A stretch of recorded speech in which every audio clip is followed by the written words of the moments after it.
Then let's talk about Ukraine. Blah, blah, blah. Lies about Ukraine. Blah, blah, blah. Things we can't trust. Blah, blah, blah.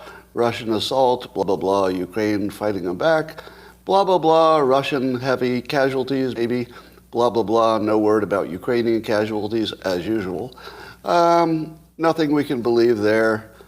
But there is one maybe interesting element. I keep looking for the collapse points. You know, when you've got this big war, there's lots of moving parts.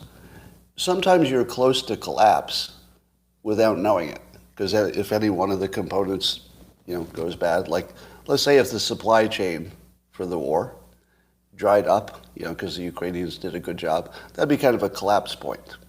Now, I'm not saying that's going to happen. I'm just saying there are a number of things that could be collapse points.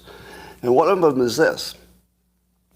So apparently the Wagner group is, got the best fighters, and they're usually the point of the spear doing the attacking.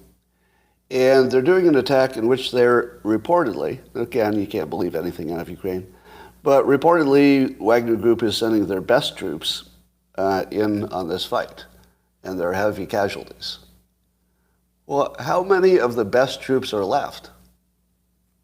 Now, I know they've been using, allegedly, who knows, but these human waves of people. How many of the best fighters are left? Because the collapse point is when there's not enough of the best fighters, because the conscripts aren't going to get it done. So we might be at a point where there are still, hundreds of thousands of soldiers, but 15,000 that know how to fight. That could be 7,000 by the end of the week. That feels like a collapse point, doesn't it? I'm not predicting it. I'm just saying that's one of the things that could make everything suddenly change.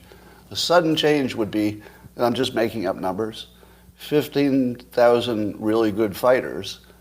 If you take that down to 7, just through attrition and death, do they have anything?